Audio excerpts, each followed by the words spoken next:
What's up, people? People, welcome to another episode of the Old Head Sports Podcast. We say what the hell we want to say.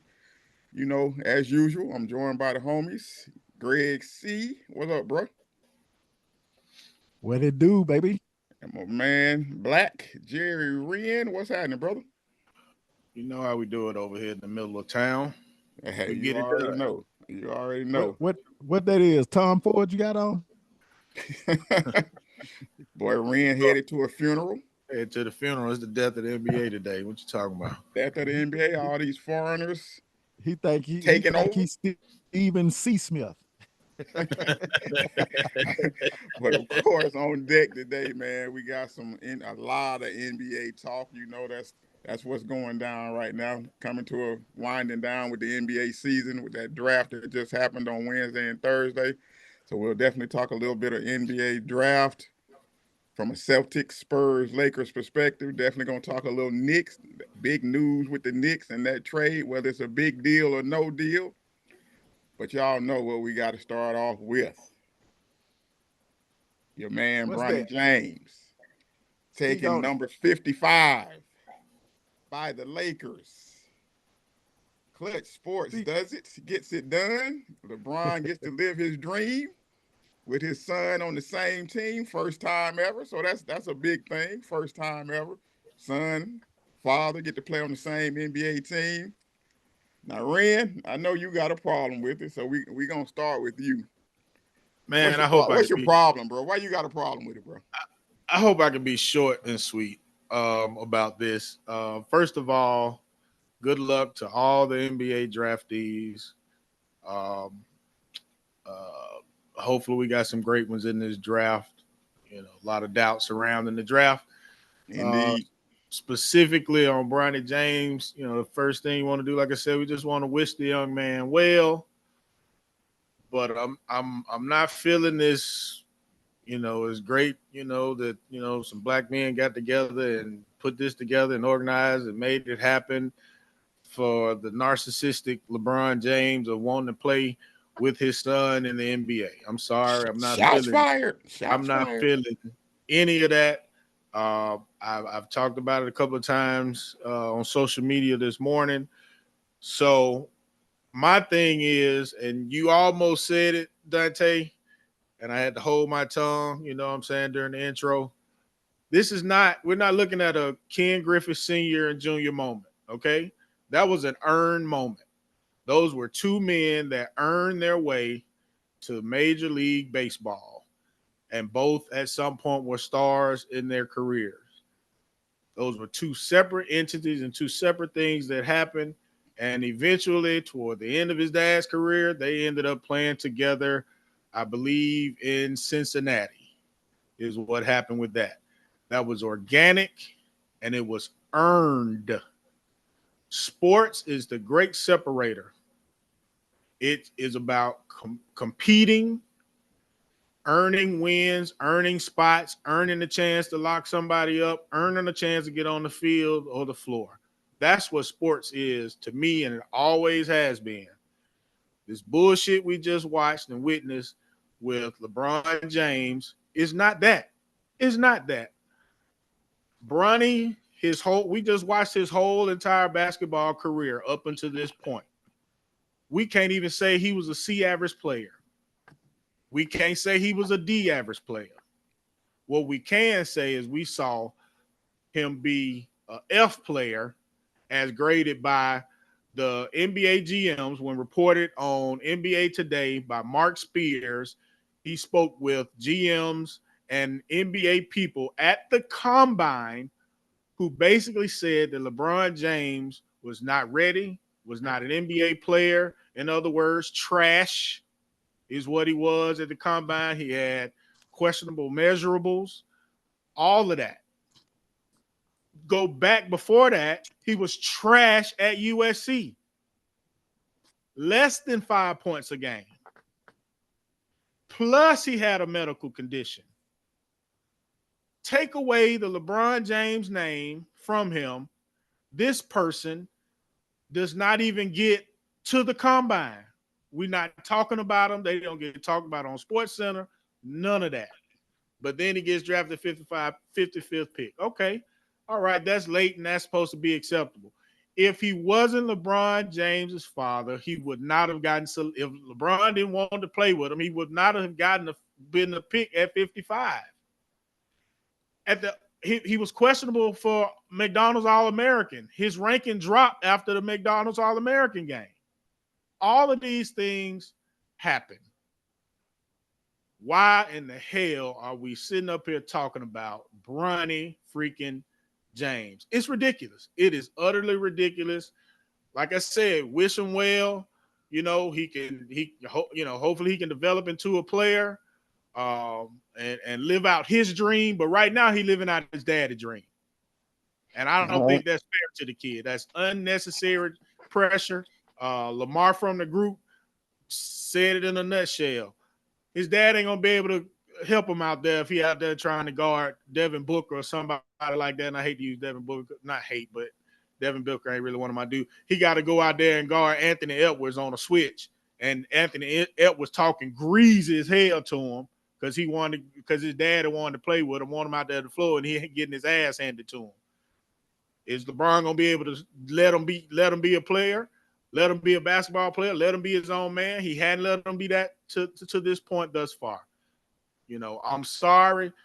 Call me a hater, call me all of that, but I ain't with this new millennial bullshit where everything is kumbaya. I never will be. I'm old school with it. Period, point blank. Bronny James did not compete and earn the right to be drafted into the NBA. Professional sports got to be about competing, and that is not what we witness. Utter bullshit. Fair enough. Greg Sears, rebuttal, sir. The angle that I'm going to take on it is not necessarily did he earn the 55th pick, because we know that he didn't. Okay, so you agree with Jerry on that? Absolutely. It's unfortunate though that we take these narratives and we take these positions against our own people and I'm not going to play the black card or anything like that, but it just seems like the LeBron James hate gets to a level to where it's beyond the pale, because what we do know is that anybody drafted 50 and below normally not going to make the team. So we don't know if he's going to make the team or not. But we got these aggressive stances that we just heard and that we see on social media all the time. And he ain't used the word because he know the word is bullshit, because it happens all the fucking time. We see it in Milwaukee. And I know you're going to say, we talked about a little bit yesterday that he earned his way in. How? We can talk about him earning his way to an NBA tryout or an NBA on an NBA roster for a season or two, but Thanasis is dumpster juice. He's trash. He ain't deserved to be on that roster, taking up a spot for 6-7 years. But we know that because it's Giannis, he's on that roster. If Giannis was not on that roster, he ain't on that roster. He ain't on the NBA roster. He back in Greece, dominating Greeks, like you said, or being a good player in Greece. He's not on an NBA roster. So we can't take the stance that, this is unprecedented. The NBA is dead. Sports is the premier avenue where it's based on your credentials only, because we know that's not the case all the time. Yeah, when we're talking about being on the floor, being able to help a team win, that's most of the time the case. But we see in this situation that he was drafted late, super late. He's probably not going to make the roster if he was on that floor playing. Not the 15th spot, not the 14th spot, but if he was coming off the bench getting minutes and he was super trash, then yeah. We can even look at it from a Doc Rivers standpoint. I'm not gonna say that Austin didn't deserve to be in the NBA, but don't you tell me that Austin didn't make teams because his son or because his dad wasn't Doc Rivers, or get starting lineup credentials because his dad won Doc Rivers, or because he was Where was he a starter? off the bench. He was a starter. I think I can't remember, but Nowhere. Yeah, well, when he first got drafted, he was. he was on the bench playing. He was a high playing draft pick. bench Right, minutes. that's what I'm saying. Yeah, he was. I'm just saying what I'm saying is I know it's levels to that, you know what I'm saying? Because Austin did play at Duke. He started, he was a star at Duke.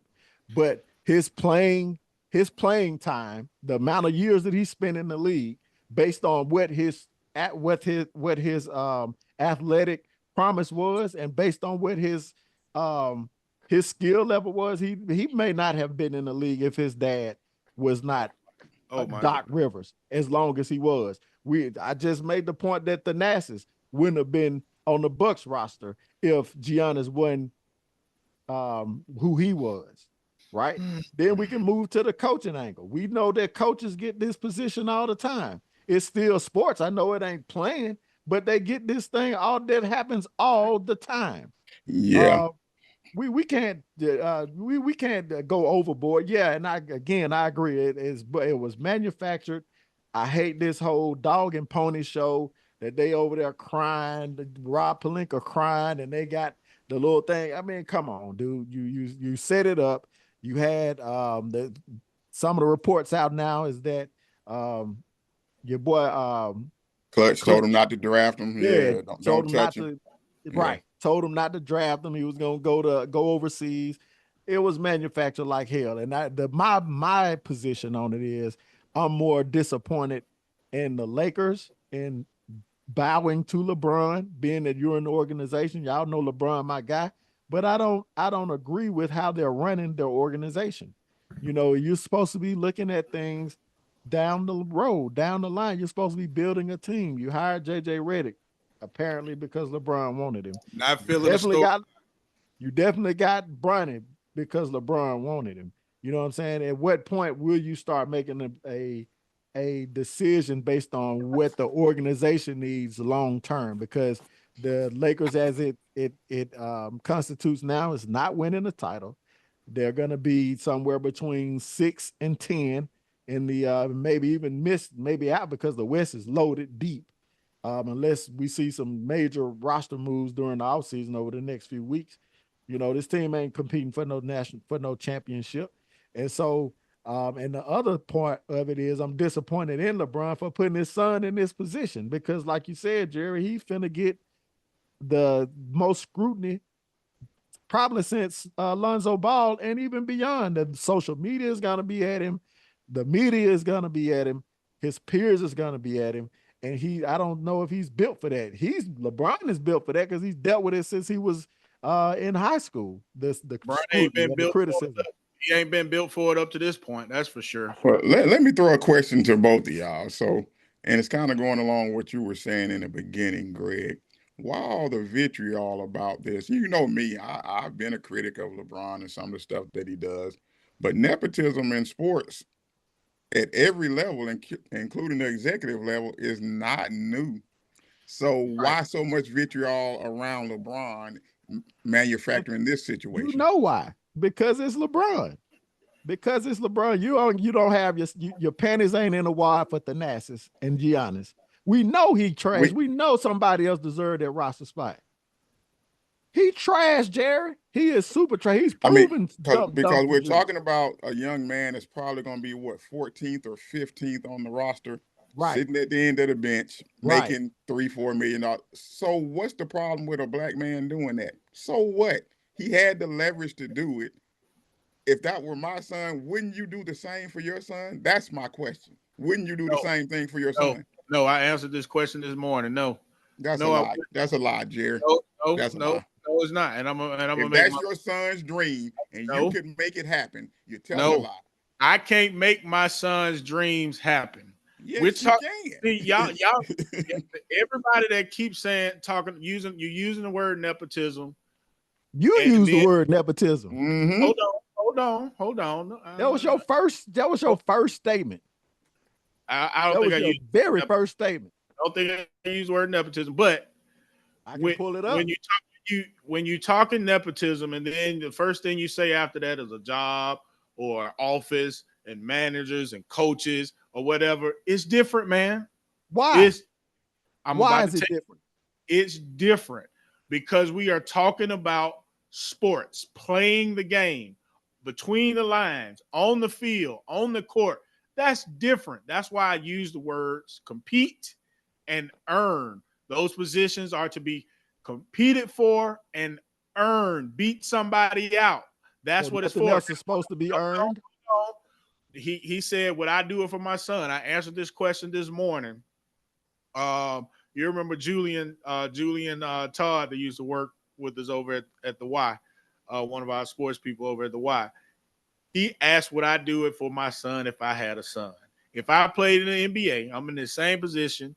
No, I don't pull strings to get my son drafted because if he's good enough, he gets drafted. If he's not good enough and he don't, then my job changes from love, protector, provider, and guider to, okay, son, you got 30 teams that didn't think you were good enough to be drafted.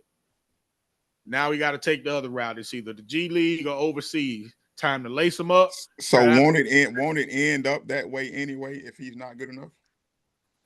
Say that again. Won't it end up that way if he's not good enough? See, that's the problem I have with the conversation. The part about the talent is gonna come out in the wash anyway. If he can't play, then he won't be there anyway. So what's the problem with a man giving his son a leg up when he has the leverage? I don't have a problem with that. Because you're saying give. You're saying give. This is So sport. what? This is sport. You earn it. If you're good enough, you make it. Scottie Pippen's son was far better than Bronny. Far better than Bronny at Vanderbilt, I believe. Far better. Didn't get drafted. Did not get drafted. He's working his way up through the ranks right now. He was on the Lakers roster. I believe he ended the season with Memphis because they had all the guards get hurt. I think he went to Memphis and he was there on a 10-day and then he got signed for the rest of the season. He's earning his way. So if Bronny didn't have LeBron and he didn't get drafted, then he should have been taking those same routes as Scottie Pippen's son to get to the NBA because it's his dream. Right now, he's not living his dream. He's not. He didn't earn it. He said out of his mouth, his dream was to get his name called. That was his dream. So that's not true what you just said. He should have done the same thing. Everybody else earned it. Everybody else earned it. We got one player whose daddy been putting in calls and pulling strings with his company that's in the NBA, go figure, with his company that's in the NBA and holding teams hostage, holding the Lakers hostage in order to get his son. And G, you said it three times. Three times you said he may not even make the team. Are you serious? He may not make the team, just like JJ Redick wasn't going to be the damn coach. Are you serious? He's going to make. I can't believe that you have this much vitriol. He's not even going. We're not even dealing with over a 55th pick. That's the point, Dante, right there. And then he keeps talking about it's sports. They're supposed to be earned. It's supposed to be earned. It's supposed to be earned in every professional job that we have. It's supposed to be earned for teachers. It's supposed to be earned for principals. Right. It's supposed to be earned for executives. Right. It's supposed to be earned everywhere, but we know that that's not the case. And so as a black man in America, why are you so mad about it? It's my issue, and I know why. No. Hold on. Let me finish my thought. Let me finish my thought.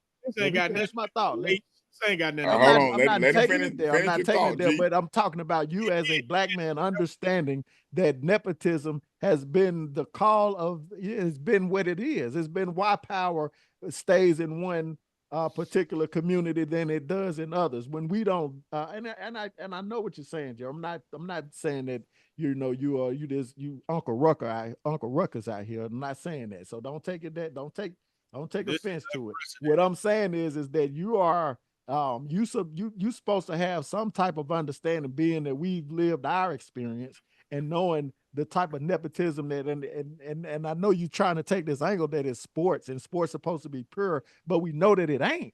Right. It ain't. Right. Have we seen this before? Yeah, I just got that. And not on the same level of somebody that. Hold on. I wanted to hit this point. I wanted to hit this. Have we had a father tell his company, his team, owner, GM, to keep me? I need my son on the team, drafted, and we gonna play together. We never had a father to play the amount of years that LeBron has, right. And we ain't never seen nobody with the same power that LeBron has at the same time. So it's all unprecedented at this point. We have seen it. We saw Ken Griffey Sr. do it. We saw Ken Griffey Jr. do it. We saw Ken Griffey Sr. become an MLB. Ken Griffey Jr. didn't.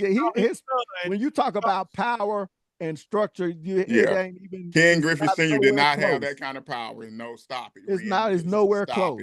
He didn't need it. His son was great. His son played through the ranks. His son earned his position. You can't compare the two because number one, Ken Griffey Sr. didn't have the power, and Ken Griffey Jr. had the talent. Right. Ken Griffey Jr. was a prodigy. He was a prodigy, bro. At 15, 16 years old, he was a prodigy. That's totally different. Right.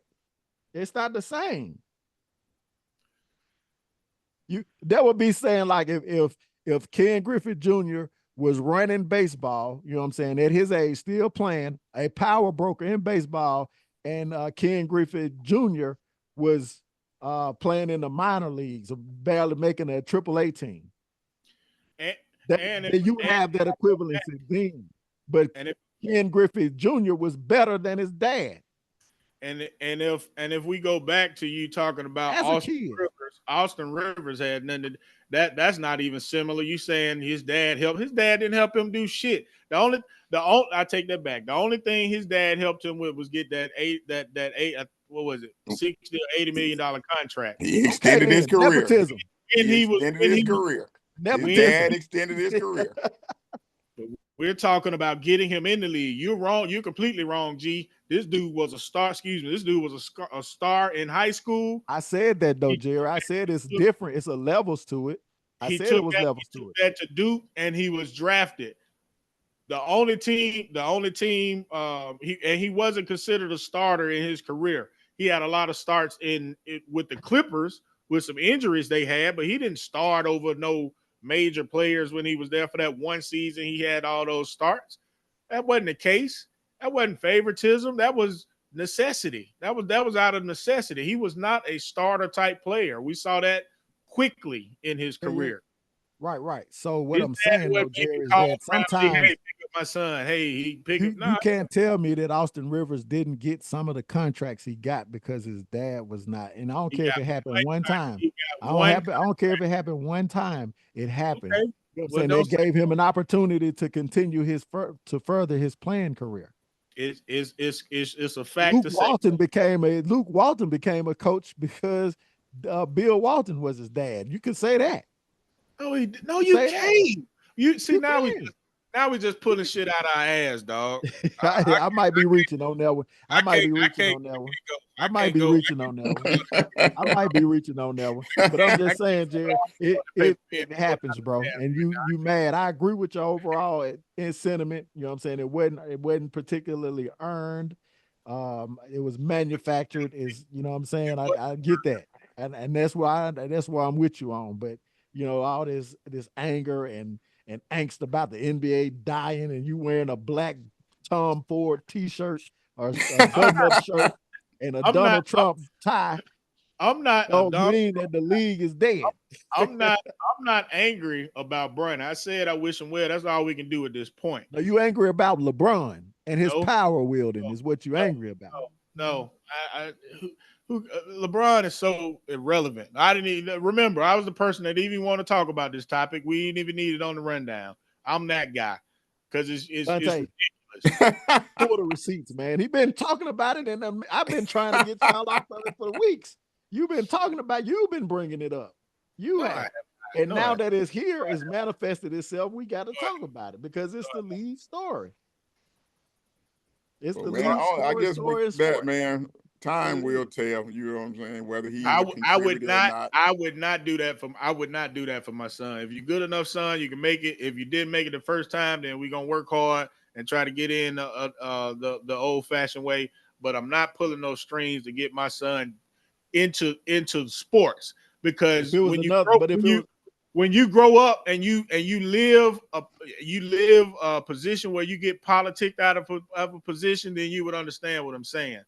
But being politicked out of a position like this in sports is something we all hate, because if it's your son that's better than the guy that's being politicked ahead of your child, then So, you the person that has a problem with so it. at the company you work, I'll list the last thing on that. So at the company you work for right now, so if your son wanted to work there and you had the opportunity to get him the job, you wouldn't help him, and he was a fuck up in school.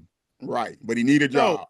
He needs and a job. You no, wouldn't I get him would. an entry level And job. Stop and it, Jerry. Stop it. Get the hold hell on, out of hold here. on. Yeah, yeah, no, I don't No, believe I that. use I do not believe At that. all. first We of don't. all, We I don't have to. believe you. First of all, I like to separate the two because I don't believe they're the same. I don't care how many times y'all saying that nepotism is the same and with the coaches, and that's bullshit to me. Because that's the only. That's the only way. That's the Feel only position that allows you to keep your anger. Because you I know it's don't feel bullshit. that. No, I would if it's my company. If it's my company, then of course you do that for if it's your company. No, it's not the one you work for now, and you got If the power to get your son no, that job. You're gonna get him that job, bro. no. How would I So, have so you're gonna lie. So, if it's not my company, how do I have the power to give him the job? so let's say I'm a manager. I do interviews. I know other managers that say, "Hey, this is my son." Yeah, I'm going to try to put a little pressure there. Come on, bro. This No, real man, life, bro. no, Stop it, bro. no. Stop it, bro. The only thing I would do is say, you know what I'm saying, can my son get an interview? But I Stop can't it, say, bro. hey, Stop it, bro. what? How can I do that if it's not my Stop it. company? Stop it, bro. I likened it If to you, Jerry, I if you likened the was situation to getting F's to your son. If my son getting F's and it's this one teacher that's he flunked out and that's keeping him from graduating, and I'm talking to the teacher, I'm not fixing to go to the teacher and say, look, it's got to be something we can do, pass. He can make it up in summer school just so he can walk right now and all that. Because you've heard of those situations. I've heard of those situations, right? I'm not doing that for this dude. He fucked Jerry, up. Guess what he gonna do? He fucked up. He gonna suffer the consequences, and he gonna repeat, and he gonna graduate next year because that is a learning experience that he can grow from and learn from and be better for it. He gonna learn shit if I say, hey, can we slide him in there or whatever, yeah, just but so he can walk? That's I wouldn't do that. you speaking My from mama you, wouldn't do that. I came but from a family where my mama said, if you get arrested, I'm not coming to get you. yeah. We I'm yeah, sorry. that's she coming to get you. In certain Right, coming to get you. right. She Now your coming to get daddy you. might not come, but she Yeah. coming. And Right. she might let you sit in there for a minute, but you speaking to your analogy or your scenario was you asking the company, right? So you got to put yourself in a position to where you may not own the company, but you run that mug. If You know I what I'm own saying? the Your company, power. Yeah. So I get him a job. say you're a lawyer in a top law firm, right? You don't your It ain't gonna name, change, G. you are a senior partner in that company. Your name may not be on the building, but you basically they know you run the show. You the managing partner. I'm going into my I'm suits not bag going now. down to I'm HR going into saying my suits bag now. interview my Hold on. son and hire him. And I'm not doing that. you can say, hey, get my son. My son, he went to Harvard or he went to a law school, didn't really make it. Can we get him into the mail room? Or let's get him into the mail room, or I'm going elsewhere. They gonna do it. You gonna do it. If you can get your son who has an opportunity, maybe he's. And I ain't saying that Bronny gonna fall all the way off the wayside, but if he don't get this opportunity, he may, you know what I'm saying, crash and burn. You I gonna help your maintain, son out, I man. It's maintain that it's okay. different. I It's maintain that okay. it's different in And sports and in the office. I maintain that it's different. And okay. I maintain that if it is an office job and say, hey, my son's gonna put in an application, don't I'm feel glad. any pressure. interview him. If you think he's a good candidate for the job, hire him. If you don't hire him. Well, that's one good thing about being old heads. We can agree to disagree Right. and If you got still be friends. any of Jerry's illegitimate sons out there, don't come to your papa to ask him for nothing. Don't ask him for shit. If it's any out there, You got to get it out the mud, bro. He said, I got some looses out there. I got some looses. But man, let's transition to an actual really big story in the NBA, man. The New York Knicks making the big trade for Mikal Bridges, man.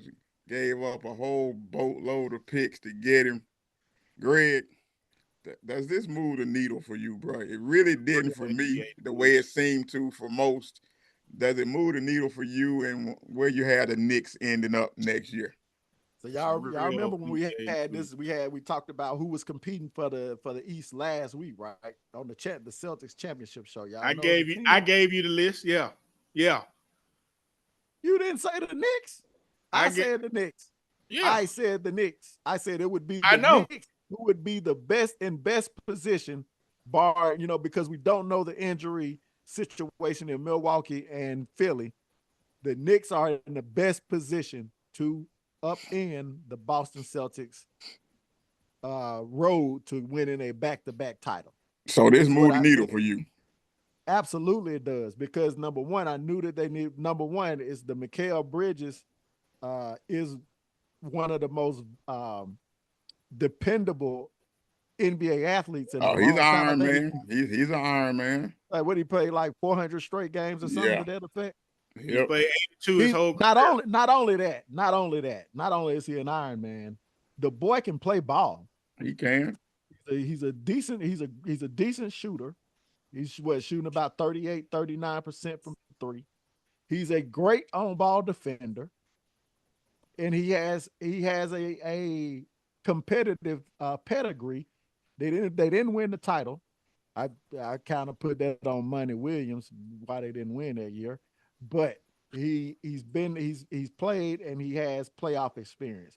He's being put in a situation with a team full of hard-nosed defenders, and they play hard. And I know a lot of y'all be like, Tom Thibodeau wears his players out, but damn it, they play hard for him. If they didn't like him, or if they didn't respect him, or if they didn't appreciate the grind that they on, they wouldn't be playing as hard as they do. You know what I'm saying? So that's number one. Number two, they re-signed OG Anunoby. So you have Josh Hart, OG Anunoby, and Mikal Bridges to throw at Jaylen Brown, Jason Tatum, in some aspects, Chris Stapps, in some aspects, Drew Holiday, and the other Derek White. That 4 or 5 man rotation that they have, where they can play on the perimeter, they're multiple in their offensive threat. You have multiple defenders to throw at them, to switch it up. They can run the switch game just as effectively as Boston did, right?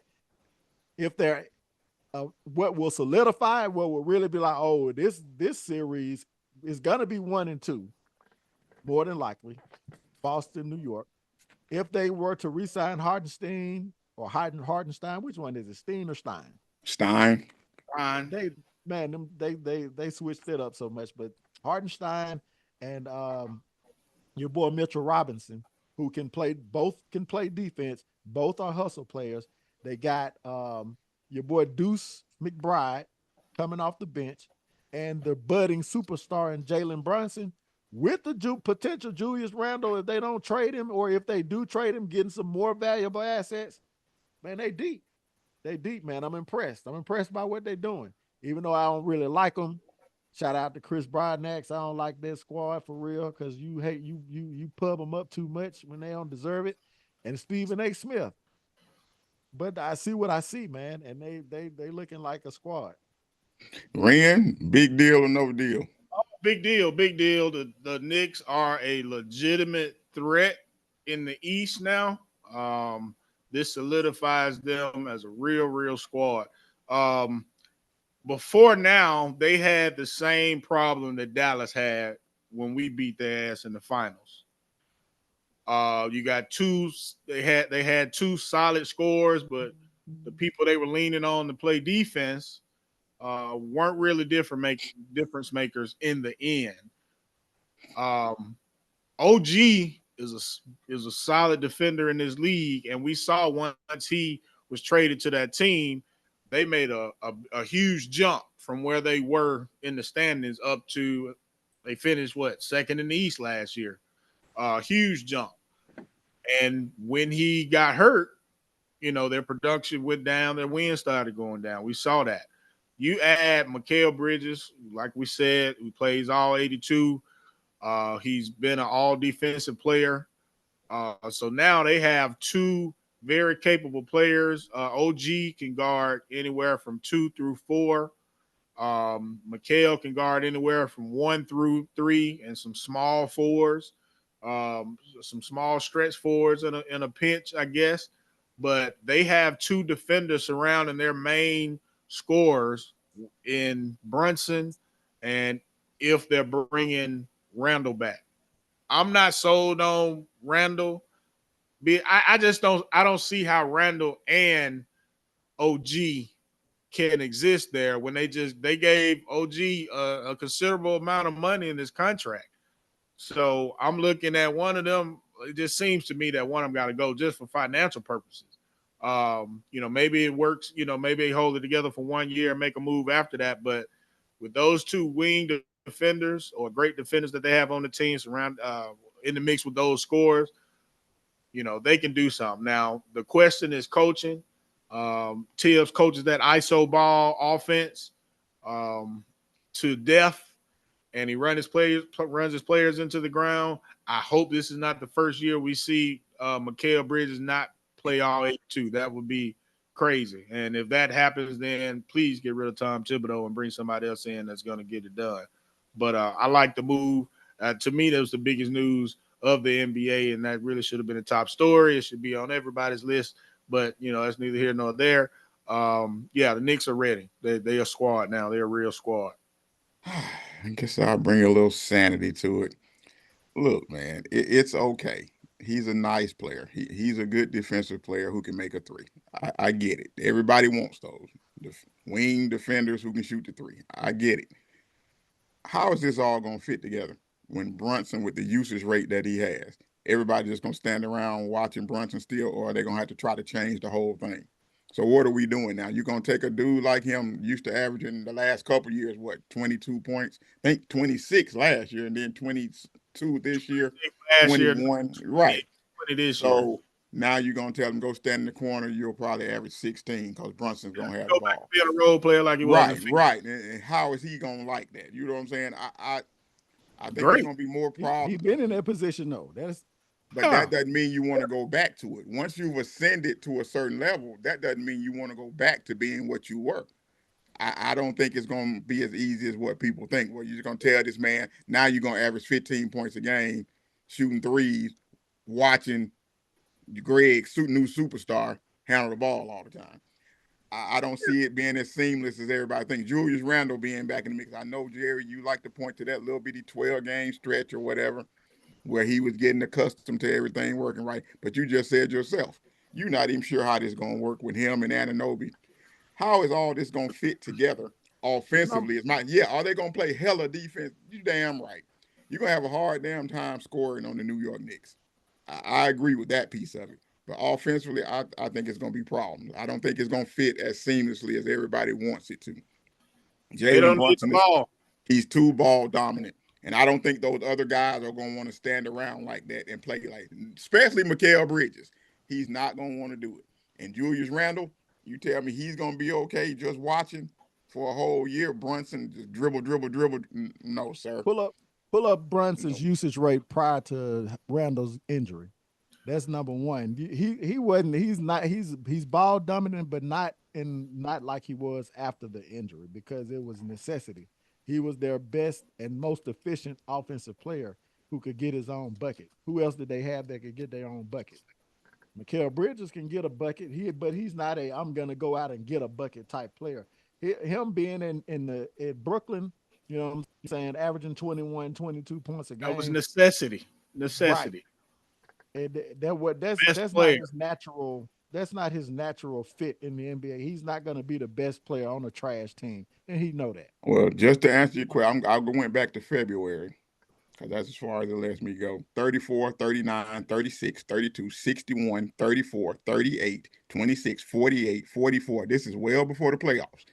44, 39, 35, But 37, Julius, 29. that's when Randall got injured. But to say, Randall got injured in February or but my January. thing is, bro, this is who this dude is, man. This is who he is, bro. This is the type of player he is, bro. And that's just the system that they're going to run. Assists did he average for the season? See, that's something totally different. Let's see. But go ahead and finish your point, though, Greg. That was my point. That was my point. Like, you know what I'm saying? You bringing up him being a ball dominant player and they can't fit in the offense. Well, we saw the offense that Mikal Bridges was in. Oh, Anunoby is a 3-and-D guy. That's what he does. He's not you know what I'm saying, ball handle. I need the rock. He's a let me Right, but space the that's floor. my point is more about Mikal Bridges. I don't think he's gonna go back to being a That's what role his player. original role was, Dante, Dante. Right, that doesn't mean you want to go back to it, G. Just because you If he started did in a it, place doesn't mean you listen, want to he go back wasn't to that place. Once you we that's ascended, what he wanted. He wanted the trade. once you ascended past that, G, that don't mean you want to go back. Nobody wants to raise their level, then say, okay, you know what? I want to take my level all the way back down. Come on, G. I Would you do guarantee, that in your career? guarantee If you made your way to director or something, you know what? I think I want to go back to the mailroom. Come on, G. That Stop it. ain't that Stop ain't the it. Stop same, it. man. That this ain't the this same. this puzzle fits together seamlessly. This move fits with this team seamlessly. Defensively, yes, I agree. We haven't even Offensively too. offensively too. We haven't even mentioned the fact that all these dudes have played together in college already. Oh yeah, Right. I know. We haven't even mentioned that. And to answer your question, 4.7 assists. Okay, that's not good. But um this fits together perfectly. You got your wing guys. You got Tibbs likes That to run the ISO scoring opportunities. You got your ISO scorer, and we know he getting buckets. Randall getting buckets. He started playing in closer, and you got shooters around. You can even move Hart and White Dante to the bench, and you're a deeper team, like Greg said. So to me, this is a great move. And when you're talking about all the picks, well, obviously the Knicks are all in. Shout out to Jared Jones and the Dallas Cowboys. The Knicks are truly all in. So all those picks way down the road, that's because they're trying to win now. They feel like they got to win. Giving up 4 or 5 picks for Mikal Bridges is all in. Yeah, because yeah, because that can get you right back to the second to the first or second in the East. they in win now mode. They showed Win that they now was mode. competitive. And Dante, your stat was a little bit flawed. You quoted 4.7. That's his career. Last year he was averaging I thought 6.7 that's what assists a Jerry asked you. game. I Huh? did ask. I did ask for his career. That's what he Oh, asked you. okay. I But did ask that's for his career. but that you got to realize that is skewed because he spent a He lot of his came time on off the the bench. bench. I Yeah, know. I get Yeah, it. I just answered the question that he asked me. yeah, yeah, yeah. because But when if he it got to was when he got to six, New York, that number went up to almost 6 assists, and then last year he was at 7.5. yeah, the Knicks are gonna be a great team this So are year. you saying the Knicks will And I'm dethrone sorry, your boys next year? 6.2 and 6.7 since he's been in New York. Still Say not that a good again, start. Dante. I said, so you saying the Knicks will dethrone your boys next year? Is that what you telling me? Hell no, but they have good personnel to equal. Depending on where we are toward the end of the season, they have a good personnel to equal. Um, uh, let's just say they got a lot of pieces that can cancel each other out, that can make it a good fight. So for sure, yeah, they're competitive. So you looking at in the East, you're looking at Boston. I still would put the Bucks ahead of the Knicks if when they come together healthy and play and figure out the way they're going to play. I would go Boston, Bucks, Knicks, and I guess Philly, depending on what they do in free agency. So that's a strong four. That's a strong four. Okay. So I guess we'll find out. So free agency, of course, coming up next week. I want to say it starts Tuesday. NBA free agency. Got one really, for me, one big fish out there, Paul George. Of course, he has to make a decision by, I think, 3 p.m. tomorrow whether to opt into his $48 million option, which I don't think there's any way in hell he's going to opt into that, because I think this is really his last big contract. What do you think his best fit is, G? I'll repeat that question. I got stuck PG. on this. So So we're going to assume for PG. right now he's going to Okay. opt out of that 48 million. What's the best fit for him? I want him to go to Philly. Why? Personally, I want to see him in Philly. It gives them another perimeter score that is more efficient and effective than um, your boy Tobias Harris. Gives them a perimeter defender, and he can fit in that second or third best player role, or that split role that him and Maxi will share as the second best player on the team. So that, and to account for some of the games that we know that Embiid is gonna miss. So I would like to see him in Philly. All right. Ren, PG, stay put or Uh, get on the move. um, man, I think, man, I don't have a good feel for what this guy is definitely gonna do. But I'm gonna say this: I don't think it's a good fit in Philly. He theoretically, I take that back. Theoretically, it's a good fit because of his skill set and what he could add to the team. But I'm talking who playoff P has been over the last few years. Get to the end of the season, he's either hurt or mentally he ain't capable to lift the team. I told y'all a couple of weeks back that I felt like when Kawhi went down, I truly felt like, okay, this the year Paul George got to prove that he can be that same guy he was back in Indiana. And if he got two former MVPs on his squad, that should be enough to beat the Dallas Mavericks. I truly felt like that. But they were underwhelming. And I will always credit a lot of that to, once you put the ball in Harden's hands, he's gonna fold. That's hard. But I don't think it's a good fit in Philly, because he doesn't have a Jimmy Butler mentality and feeling like, we gonna get it done, we can get it done. P don't have that. I'm gonna go back to a point I made months ago in the season, and I still feel strongly about this. Let's just say, uh, Paul George hasn't accomplished. I don't think he's fulfilled. I don't think he's fulfilled his potential as far as his skill set. Right? He doesn't have a title. He hasn't been able to win a conference final. He's been there, but he hasn't been able to win one. This was the best team he's been on since he led Indiana, and he still hadn't been able to get it done. Once you start podcasting, man, I'm sorry. To me, winning ain't the top priority no more. So if I had to guess, I would say staying on the West Coast somewhere is going to be the fit for him or what he wants to do, because he's had an opportunity to be, really, really rich in his hometown. So I don't think he's going to want to stray from that.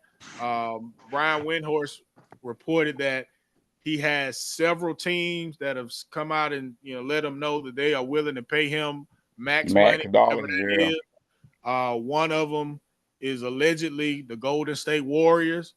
So for me, Golden State, the Lakers, or the Clippers. I don't see him going far from home. So those would be the teams I would say. Yeah, for me, I think he should stay put. Stay where he is. I think. Well, I think he will stay put. Because one, I don't think he makes Golden State a championship contender. Will they be better? Is he a little bit better than Clay at this stage? Probably. Probably a little bit better. But Ooh, a does lot that? better. A Yeah, lot but better. does it Skill push him set to wise. championship contender though? I don't think so. I mean, does it get them closer? Sure. But are they better than Denver? Are they better than New Minnesota team, up and coming Minnesota team. I'm You not just, sure. you just made me think about something, Dante. Let's kind of let's hold it for a second and kind of look at that roster though. Now I get you saying that don't make them a championship team, but you talking Steph still playing well. Maybe you got to make a choice between Wiggins and Clay. It seems like they made the decision to, Clay, you got to take less money or you out of here. Yeah, it seemed like Clay might be out the door, man. Yeah. I still say I don't understand why they can't find bigs to play, but Paul George, I think But that's that my biggest issue with their team. Yeah, you'll add more scoring, maybe a little bit more consistent scoring than Clay can give you right now. But defensively and on the boards, they're the same squad unless they address the big men. Because what they got, Sarge, Draymond, Looney, and he wasn't even playing a lot towards the end of the year. He wasn't even on the court a lot. So I'm like, they got to do something with the bigs, man, or else they the same team, bro. It doesn't make them better than Denver. Right. It would make them better than Dallas, in my opinion. Not OKC. It would make them better than. It won't make them better than. OKC just lost a big piece. They just lost a big piece. They lost at least what? What was Giddey putting up about 15 points a game? Man, Giddey, really, bro, really, bro. He helped make that go. I mean, you if you're saying you losing 50, I don't know what he averaged, but if you losing 15 points and you bringing in 9, you know what I'm saying? That wasn't a good trade to me. I didn't like that trade. I mean, defensively it makes sense because they trying to get two wing defenders. That's the pattern now. Got to get two wing defenders. That's the pattern. The Knicks just did it. OKC did it. Now, whoever adds Paul George, they probably gonna have two wing defenders unless it's Philly. But their problem wasn't their wing defense. I don't think Giddey was that bad of a defender. Number one, their problem was that they was light body in the middle. That was their issue. Small. They ain't got no bigs. Their problem is Chet Holmgren playing the 5 and not playing the 4.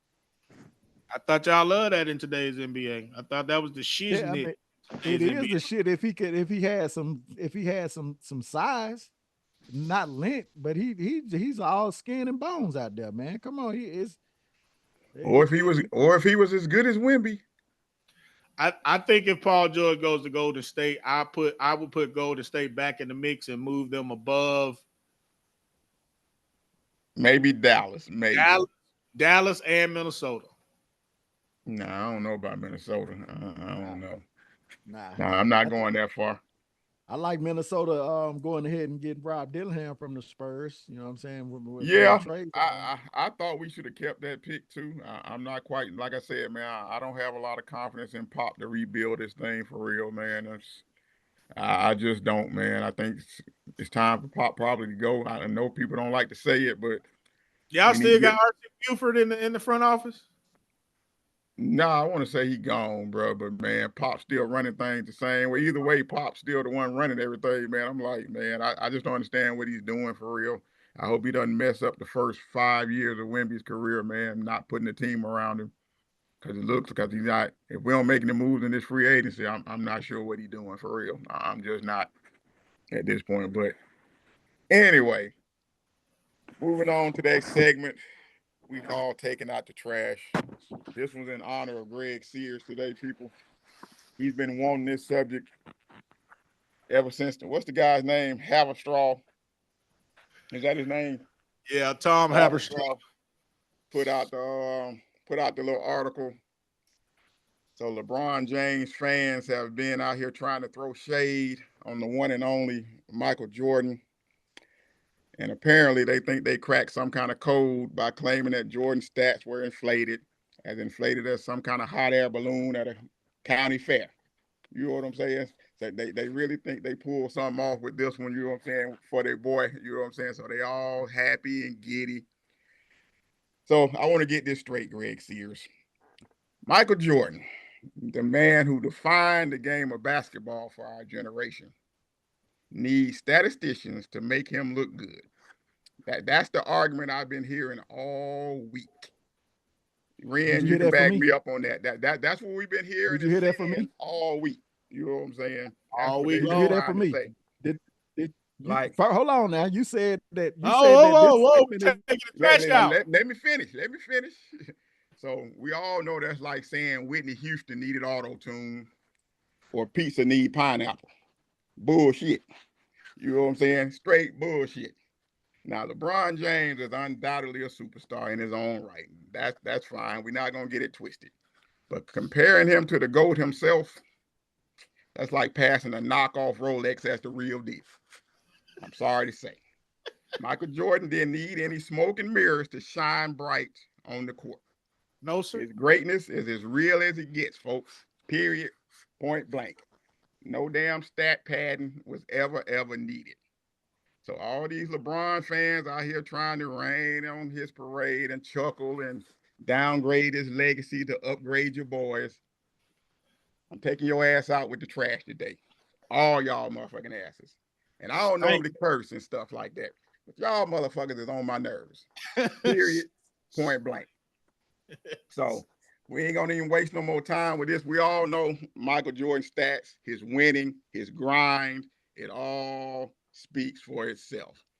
Adding a couple steals in a game, whatever you want to do. Say he added a steal here or a steal there, whatever. He's still damn better than LeBron James. I don't give a damn. So all y'all, I'm taking all y'all asses out today with the trash. Greg, your ass included. You my boy. You're going out with the damn trash today, bro. Because it's straight bullshit. It's just a way to try to inflate LeBron as the GOAT. They don't want to talk about that part. They don't say, oh, why y'all bringing up LeBron? Because in the backdrop of this whole damn thing is about the GOAT conversation and trying to elevate LeBron into the discussion. That's all this shit's about. Greg will come on here and try to say something different. And his fake ass Michael Jordan GOAT takes, when he know he believe LeBron James is the GOAT, it's the fake Michael Jordan GOAT people that get me. Like my boy Greg. That's why I'm taking his ass out with the trash. The fakest. The fakest of the fake. Fakest of the fake. When you know damn well he think goddamn LeBron James is the GOAT. But I'm gonna let you respond, G. I'm gonna let you get your retort on like a Republican. Thank you for that shitty ass soliloquy. Number one, first and foremost, you said that you was taking out the trash and you mentioned me. You taking out my trash, right? It was beautiful. It was beautiful. It was beautiful. I'm a fake LeBron. I'm a fake Jordan is the GOAT guy, is what you say, which you know is bullshit. But first and foremost, let's start with the premise that if I believe that shit, I ain't had nothing to say. Am I a part of the Old Heads podcast? Absolutely, you are. Am I a part of the Old Heads podcast? Yes, you are, sir. And what do we say? We say what? Say what the hell we want to say, bro. I say what the hell we want to say. I ain't never been afraid. My heart don't pump no Kool-Aid. Rhyme intended. So this whole narrative that it's about me trying to pump LeBron is bullshit. What we do know is, and this is why a lot of the stuff comes out from my end of it, is the hypocrisy of it all. Because we do know that if there was some inflated stat line or inflated LeBron case to be the GOAT. That was the point of the article. There are, but go ahead. No, that had nothing to do with it. That's just your way to equate the narrative, and that's your way to link it to LeBron. But it had nothing to do with LeBron.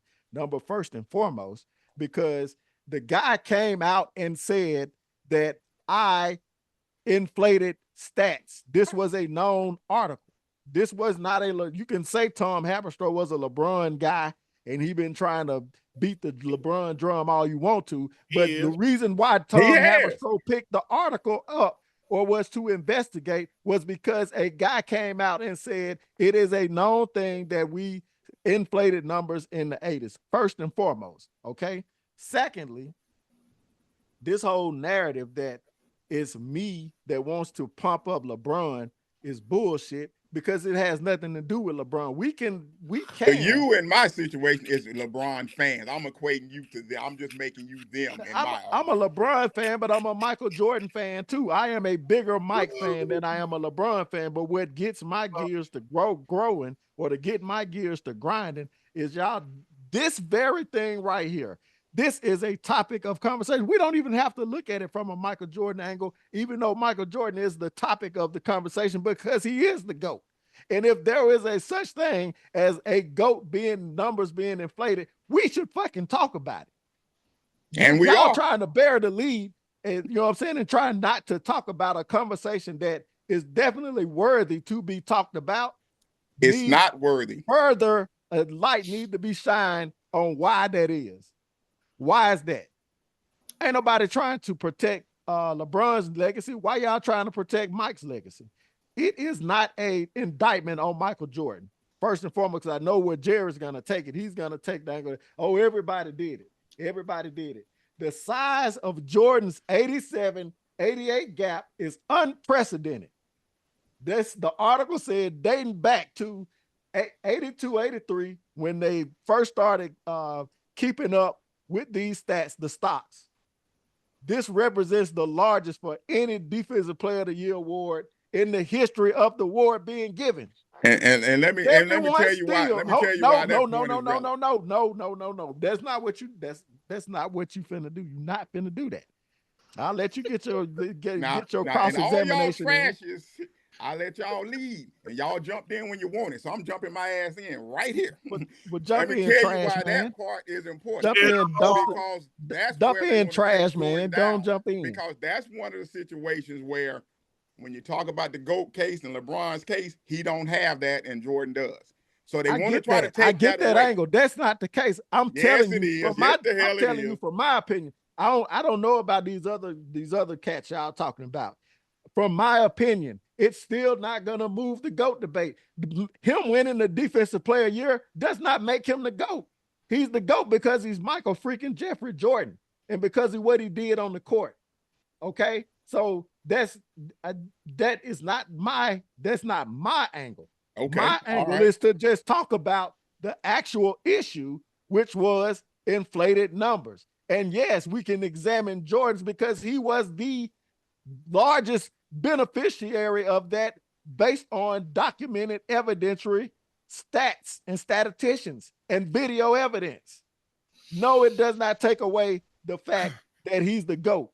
But we can look at it and be like, hey, he benefited, his DPOY benefited from his inflated numbers. Again, the largest of any DPOY in history.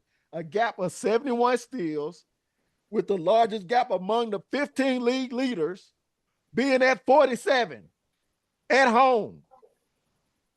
Yeah, the Boston Celtics. We can look at even from there. We want to take it further. The Wilt Chamberlain 50 some points, 48 steals, or whatever that ridiculous stat line was. Wilt and Russell's ridiculous stat lines. 20 some 25, 30 rebounds. Games between them. Hold on, bro. It ain't your turn. It ain't your turn. Trash man. Trash man. All of them happened at the crib. We hadn't pulled up to your stop yet. I'm just clarifying what you were trying to get into, sir. That's all. Well, let's get it. We can get into it. All I'm saying is, y'all trash. I need to take out y'all trash for no, sir. Y'all ass is in the dumpster for this shit. Do you realize that the Stockton and Malone conversation happened first with that? That's what popped it off. That's what popped it off. So how is that a LeBron trying to jump into this conversation issue? Because that's where motherfuckers online took it. That's where it started. That ain't what motherfuckers online took it. That's where the guy took it that said, yeah, we do this. That is a known thing. Not you specifically, but y'all LeBron trash asses took it to the next level. Well, yeah, you're going to have the LeBroniacs that will do that. They will do that. But we talking about us. We ain't talking about them. We talking about us. And I'm talking about the fact I'm talking to their asses, because that's who the hell I'm taking out with the trash. I'm talking to them. You talking about me. You talking about me. Because you ain't talking about them. You mentioned me. You didn't say represent them. their asses You today. mentioned me. So now I got to bring for y'all this trash segment, to the table. so for And this we got to segment, take y'all you are trash them, out bro. because You we are know them for this segment, bro. we know for a fact. We know for a fact if anything like this had came up under LeBron's name, there would be the topic of discussion. A So block, you mean to B tell me block, C in block, 21 and D years, block. in all his home games, LeBron never got no stat home That's cook? what I'm Get trying the to fuck say. out of He's here. not listening. Get the fuck out of here. Haberstraw said himself in his report, said it himself. I listened to him. The man said that the cooking, the stats at home has been prevalent. He also said that getting rid of that element of the game did not truly get ousted until Adam Silver's tenure. You know who was in the league before Adam Silver's tenure as commissioner? LeBron Kobe James. Bryant, LeBron James, Kevin Garnett. So no, I'm Dirk speaking Nowitzki, all of them. to you trying to say if it was LeBron James, blah, blah, blah, blah. Y'all love to do that. Y'all love to play victim. Jerry, you know damn well that if there were some inflated numbers, we would see them. So yeah, internet, Jordan fans, LeBron haters, go and find them. Go and find them. Go and find them. Go and find them. Well, he went to Jaren Jackson and pulled up Jaren Jackson during his of the year, and he said that this dude was getting way more blocks at the crib. And so they did don't stop there. Don't stop there. Go ahead and say, and when they went and looked at it, it was facts. It was the real deal because they got video evidence. They can do that now. Rather than they could do that in the 80s. Because you can watch every game now. They can do it when, they can do it now. But they went and looked at the evidence. They went and looked at it because it did look ridiculous. And they went and looked at it and found that the stats were true. Guess what? Because they can't do it now. It don't matter if it happened before. You can go and watch damn near every game after 2000. You can go and do that. You can't do that in the 80s. And sometimes in the 90s. When he was asked if we take away Defensive Player of the Year and take away all the stats and yada, yada, yada, yada, you take away all of that, does Michael Jordan still look, or does Michael Jordan look like he's a good defender?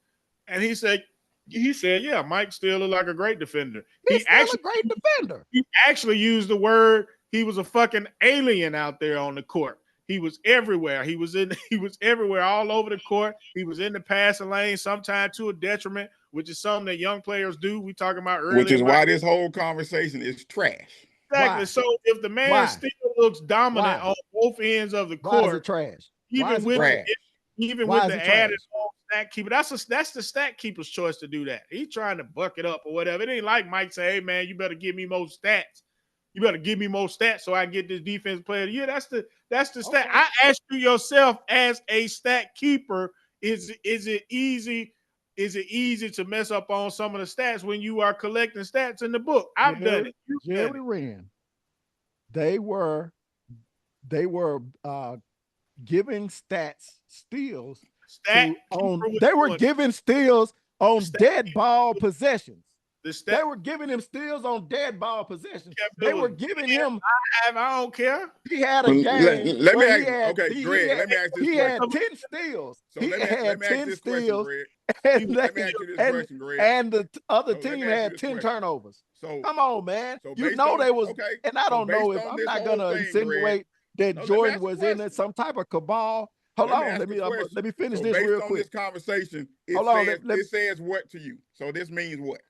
Yeah, what does it mean? I'm gonna answer your question. I'm gonna ask you a question in a second, but I'm gonna finish my point. I'm not saying that Jordan was in some type of cabal and I'm saying, hey, give me these numbers, but he definitely was mad about this DPOY the year before, and he definitely was intent on getting Defensive Player of the Year. That's first and foremost.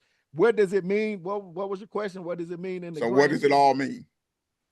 It means that there was an issue that people were falsifying records, right? And the fact that what it means to me is the fact that we're not wanting to talk about it is that we're trying to hide something. We're not trying to have an honest discussion about this situation. Yeah, this is an honest discussion. This is an honest discussion. I'm not saying that he was not a great defender, but just like I brought up in certain one time before, sometimes you get that shit on reputation. And the fact that his numbers were being inflated to that level, we know why DPOYs were reputation of an alien running around covering everybody. Yeah, that's the reputation. He's running around guarding everybody, and everybody's passing lane. Seems like they got 6 people. All right, on Jerry. the So if his numbers, if we know that we out of basis of 6 games, we know that his home numbers were highly inflated. We're just talking about the DPOY for that year. We're just talking about the DPOY for that year, right? We and let's take the LeBron James situation out of it. I don't care if LeBron won 2 DPs or TPOYs of the year and Jordan didn't. Jordan's still the GOAT because of what he did on the floor. You don't have to be a DPOY and be considered a bad defender or a great defender. You don't, that's what I mean. You don't have to win DPOY and be considered a great defender because we know that Tim Duncan was a great defender. He never won one. You know what I'm saying? Let's get back to the LeBron situation. LeBron never won DPOY, but he finished second 2 times and finished in the top 5 times or 3 or 4 times more. Wasn't good enough to get it. Saying that he's not a great defender because he didn't win a DPOY is not something that you should, because a lot of times, again, it was on reputation, and a lot of times they gave it to bigs. They give it to guards when they have phenomenal. Whoa. We know that they give it to guards because of they have phenomenal years. When they have a phenomenal year, that's when they give it to guard. But the majority of the time, they give it to bigs. So Jordan had a phenomenal year in 87, 88. But the evidence shows that the phenomenal year might not have been as big as it was because of the home cooking. And it was, again, let me read it to you. The size of Jordan's 87, 88 gap is unprecedented.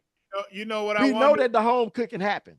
But the gap was way bigger in 87 and 88 than any other year.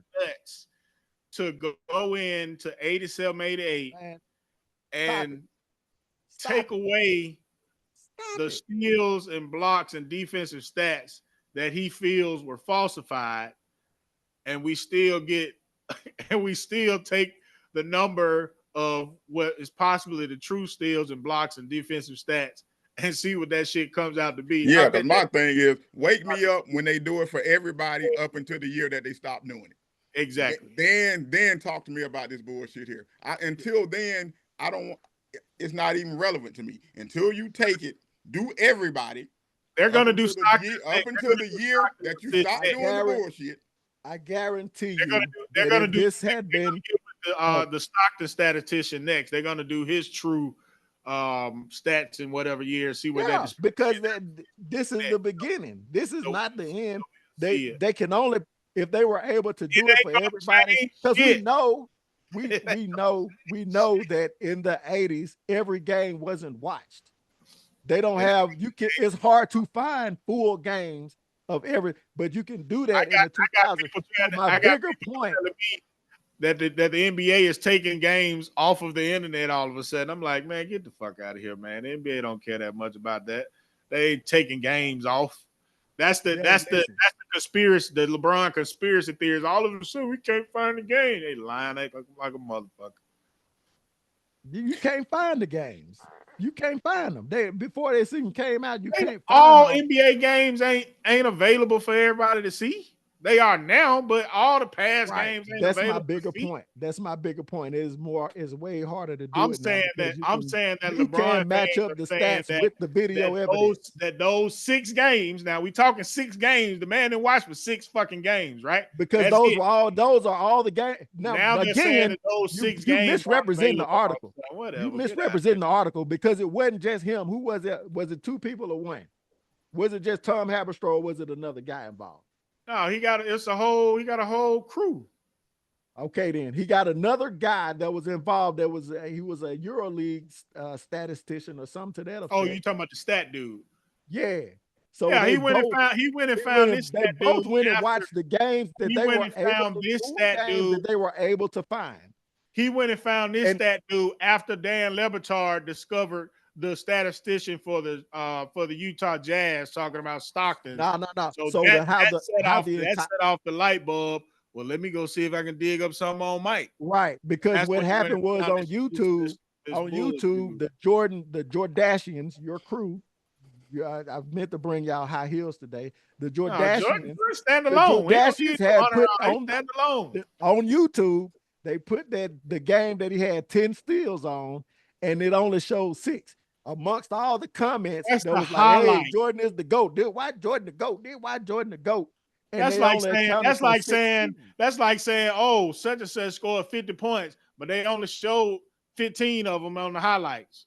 Get out of here, man. That don't mean shit. If the game is showing 10 steals, you show all 10 damn steals, Jerry. Stop it. Stop it. If you see highlights when somebody scores 60, I guarantee you're gonna see all 60 points. The game that Kobe scored 81, you're gonna see all 81 points. 81 points. That's 10 steals. It's almost they showed you the same, but it's in the same boat. Don't nobody get 10 steals in a game, Jerry. Who gets 10 steals in a game besides Will Chamberlain? Does anybody get 10 blocks in a game? Is it harder to get 10 steals or 10 blocks? It's harder to get 10 steals than it is 10 blocks. We see that happen all the time. It's hard to get 10 steals. Nigga, we don't see nobody get 10 blocks all the time. Get out of here. Pull up who got 10 steals in the history of the game.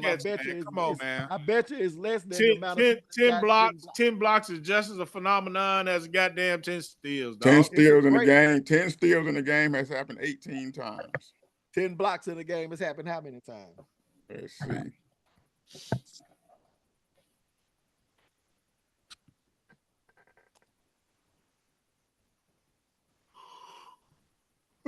What you said is more or less? I think it's more. Let's see. 10 blocks in a game. 44 times. Yep, 44. That don't mean it's easier. If I had a mic, I'd that don't mean it's easier. Drop that mic. You got a mic. Drop it. That don't mean it's easier, G. Hold on. Actually, it's 54 times. It's a lot. Yeah, it's a lot of those 10 block games, man. No, it's more than that. That don't mean it's easier. Oh, yeah, it's a bunch of those. Yeah. Jerry. I'm shocked that Shaq got the record. Who's the GOAT? Who's the GOAT, G? Mike. Oh. Mike the GOAT, man. Stop it. So 87, 88 don't change nothing for you. Oh, okay. It don't change nothing. Oh, okay. It don't change nothing. But the conversation should be had. We should Can I get all my air back then? Can I have all my air back, please? I'd like to have all my air back. Jerry, man, stop it. All this whack I'm gonna call you a nigga now. I'm gonna call you a nigga because you've heard me say that shit a multitude of times. I start out every conversation, Jordan the GOAT. He my favorite player. But what y'all do is too damn much, man. This is evidence. This is evidence number 9,082 of why y'all are Jordan. To all y'all the Bronny X out there, well, except Greg, because we don't want him to get sensitive. Y'all asses out with the trash for this bullshit ass conversation. If we were in the court, a lot of judge would have. I want my daddy's records. I want my daddy's records. I want my daddy's records. I want my daddy's records.